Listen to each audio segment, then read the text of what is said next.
Start 20 inches, a 3/4 square stock.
Missed that one.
Now, I normally do this a lot quicker than I've just shown you. I'm just trying to show you the different angles of the rounding hammer and how you can get into areas that other hammers won't go.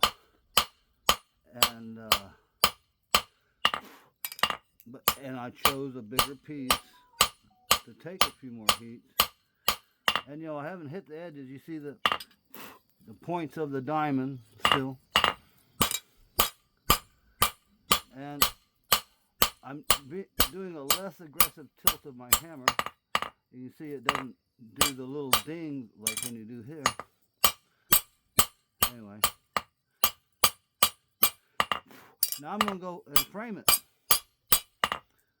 Go around the edges. I'll actually hit the edges. So I go. You see that? And yes, you can hammer at cooler temperature. Now I could have taken this a lot further too.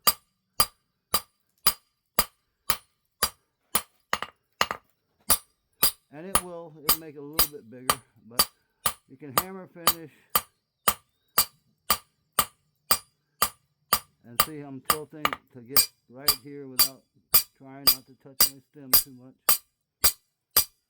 And yeah, that's a little not on the anvil. But you see the frame. And I'll just get up here.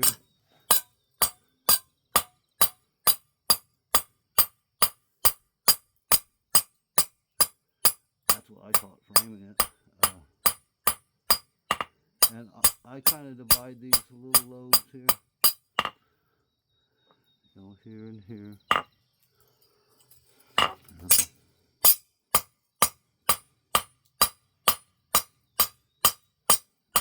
But yeah, you want to watch every hit. And,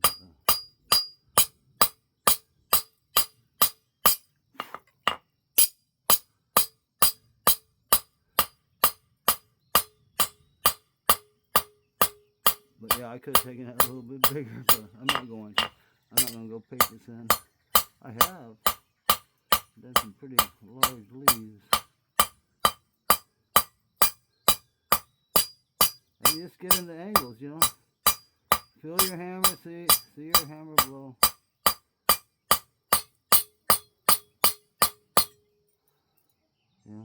So I want to pull this little thing out right there. You see that?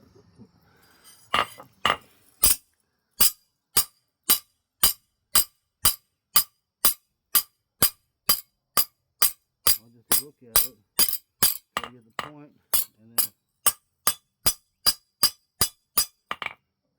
right up to it,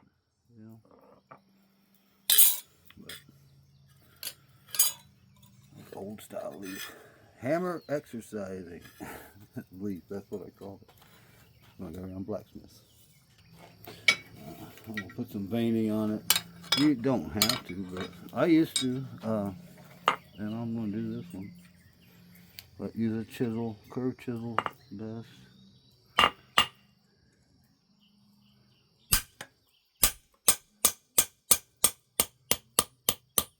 looked at it. Yeah, don't go too deep either.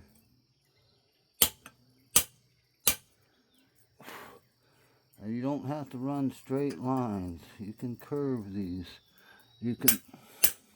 And with a curved chisel, straight chisels you can't do much with.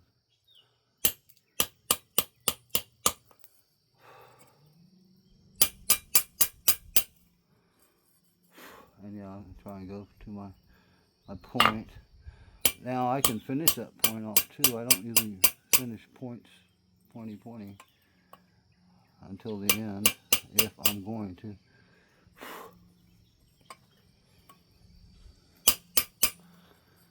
There's just the line.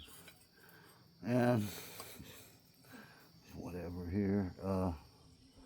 I don't like putting too many lines. Now, I do grapes and sycamores and maples and stuff too. And you can make them, match or start somewhere else, I just made them start somewhere else. And, curve, kind of pick up the middle to curve it.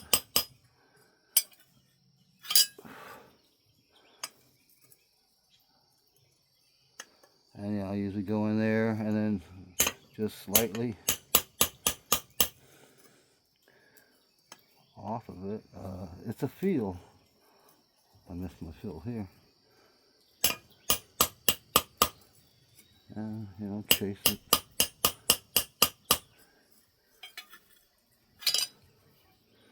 I'm going to go ahead and go to the bottom one, and then I'll put one in between that. Now the bottom one, I usually do curve it a lot more. You got to make sure it gets down there. And you can do some side branches too. Especially when I do grape leaves and stuff. I do some side branches.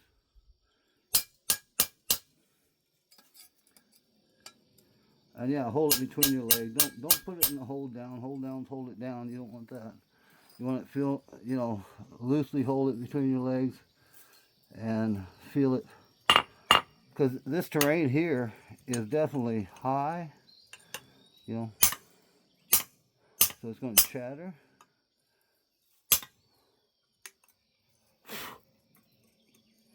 And I could have heated it back up too, by the way. And hold it loosely in your legs and let it seek its own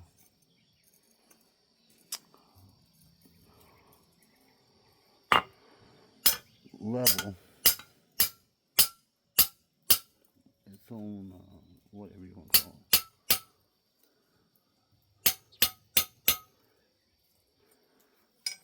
Yeah, a little bit of chatter in there. Anyway, I'll do another in the middle of that. Yeah, like you can put it here and then just go off of it. That's what I usually do.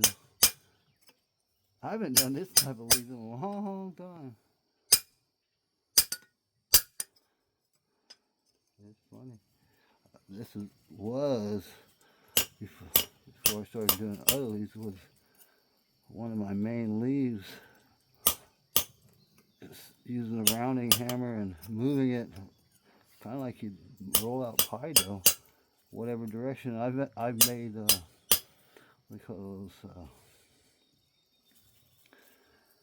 those lilies pads, you know, that are round, and then they have the lobes. I've done calla lilies. I'll go ahead and do a little bit of a what do you call it, side branch.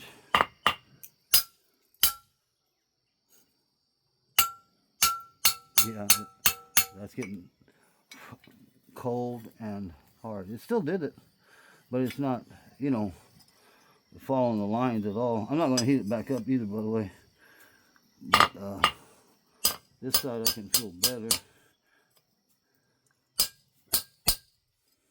and I can see it better. I'm right-handed. You know, I'll go ahead and put one down here since I did that.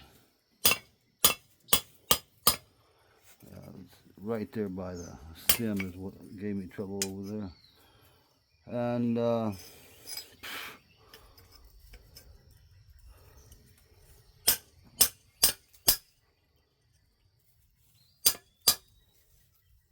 but I don't usually clutter them up too much, and I don't usually do this much either, except with like the grape leaves and stuff. And sometimes I'll branch off, like here. I'll show you a branch right here.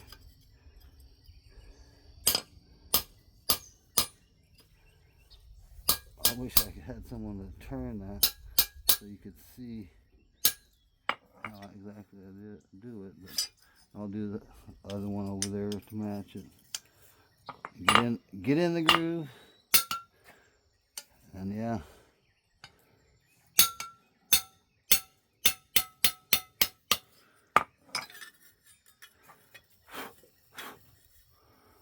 I'm gonna leave it as that.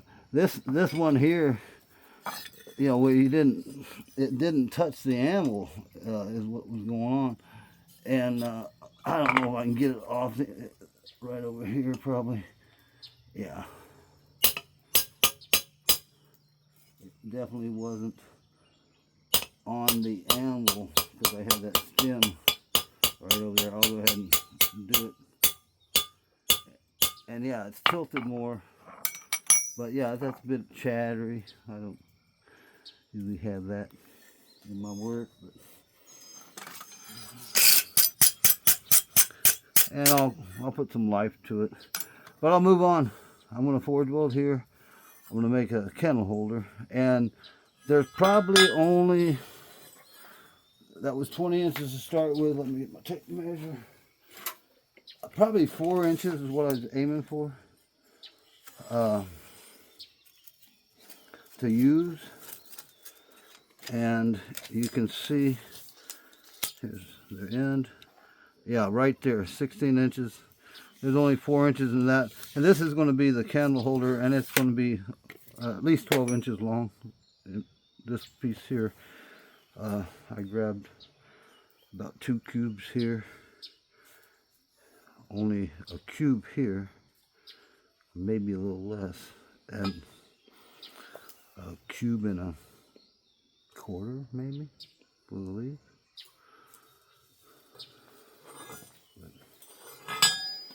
Yeah, divide metal up, and this place is, I'll move on. Okay, so I want to get some distance between my leaf. I'm going to take this down to probably a little bit smaller than the other branch. And I need a lead in and lead out taper too. But I want to get it far enough away from my leaf where I can forward weld those before I'm done. Or, you know, you'll see as I do this.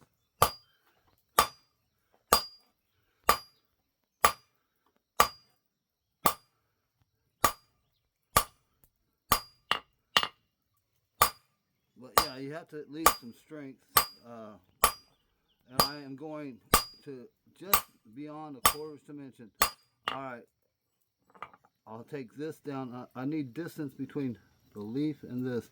I might have to grab a little bit more here, but I'm just going to continue on that. And I will leave a little in there, and it'll be a taper.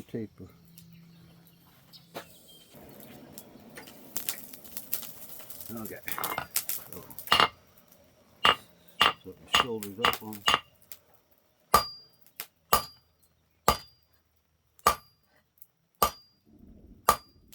Once it gets, we'll go back to this. Alright. Now once it's over your anvil, you hold it straight.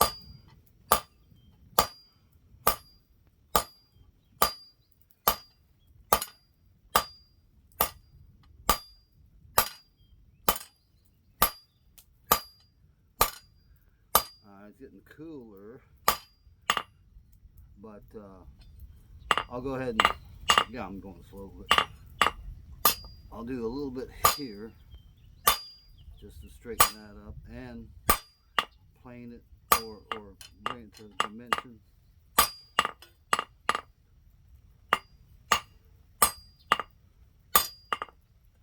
So I need the lead out and lead in tapers.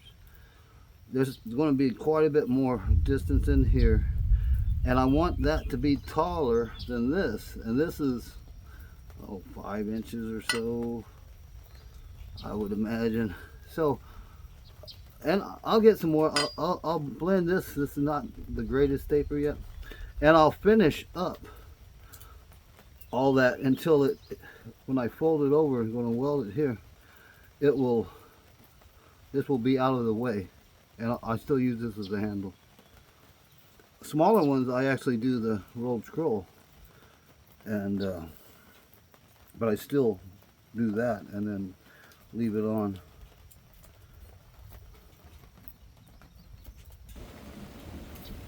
Okay. So I'm gonna go ahead and,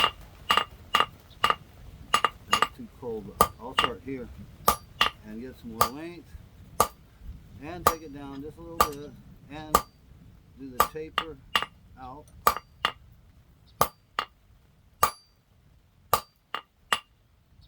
Barry kind of area right in there.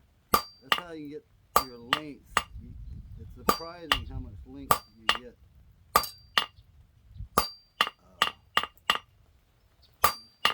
With a little bit of material. Alright, I don't want to hit my shoulder. Take that down just a hair. Come back into my anvil. I'll go ahead and take my diagonal. And see, this area here fits on my anvil.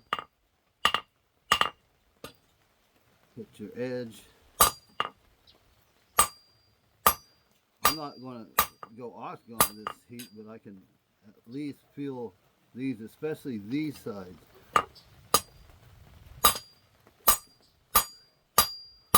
This one's not a problem, you know. It's watching your shoulders here, you know. Boom. And you can turn here a lot of times, and that gets your shoulder back. But this is so small now, it's not a big problem. You know. But I'll round that up, and yes, I want it longer than this. And I've got, you know, a lot of stuff here too. So okay. So I'll start like right here.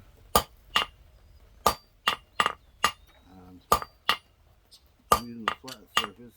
Don't want to do too much. Don't want to get close to an octagon.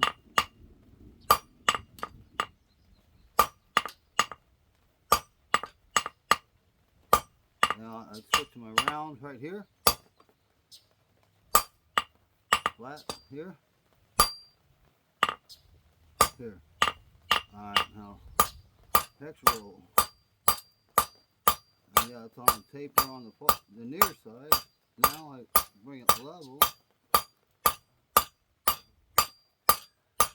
And just feel it on around. I'm not really banging it hard or anything. I'm just feeling it, and it straightens it. And yeah, I get the round side here. And then back to flat. Here. You miss it easier. Here you can bring it onto the anvil a little bit if you want to straighten that. I'm not going to worry about that. And that's fine.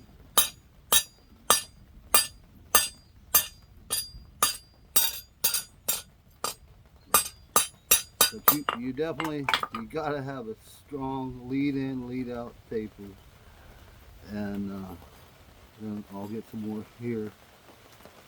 And yeah, I might end up grabbing a little bit more. I'm gonna go ahead and do that because I can see, I mean, right here it's finished, right there. That's a lead in. But to grow that, I can grow it, but it's going to be real close, and then I need something strong here to hold on to when I'm welding. So I'm just going to grab like a little bit, less than a ½ inch right there, shoulders up when you grab it, and continue. But yeah, like that's all finished. That's not, of course, that's the weld, forge weld, but you want to fit it into your fire without heating it up again and stuff. And it's all out of the way. Nice and yeah, the storm's coming in. All right, a little less than ½ an inch. Trying to hold the shoulder.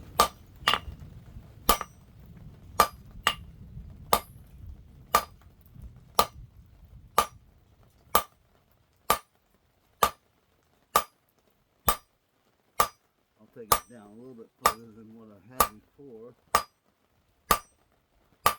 And it's not quite hot enough in here, but you know, I would come in here.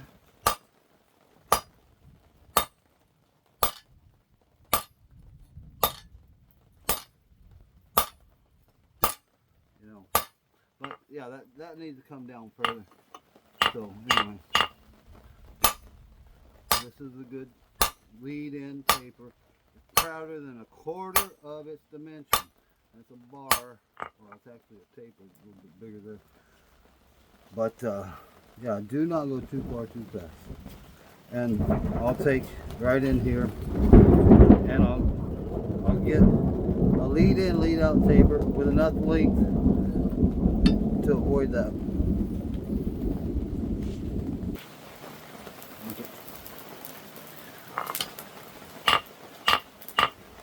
All the way back to here. You can make it a rod or a bar or whatever you want to call it right now, but it's going to get smaller and smaller.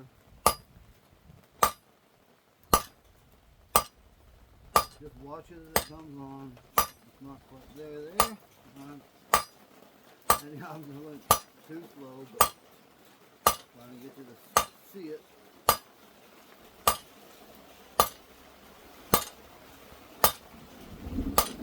And now the lead-in, lead-out taper.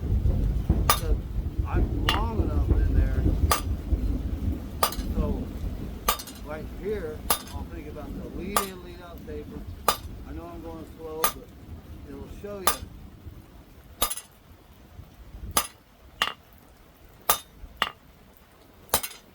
And here I'll stop, you know. But I need to diagonal this and then round it, and then all that will be longer than that is.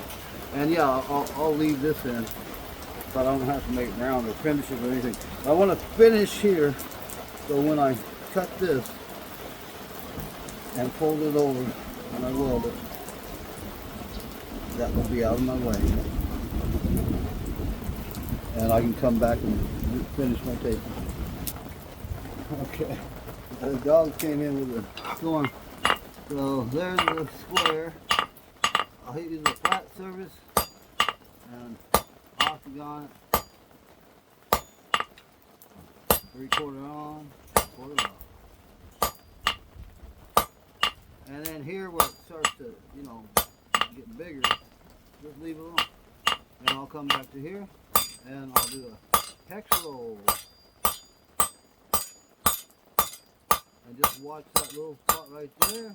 I got it. Now bring the lumps on.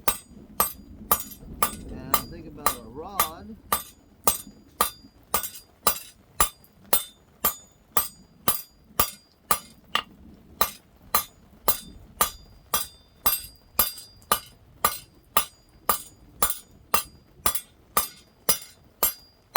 Okay, I'm going too slow. But I'll go ahead and stop there. But it does straighten that. The chatter is when it's not quite straight on the animal, and you hear that clang of all the different dimensions of metal. But there you go. And I'll work in here.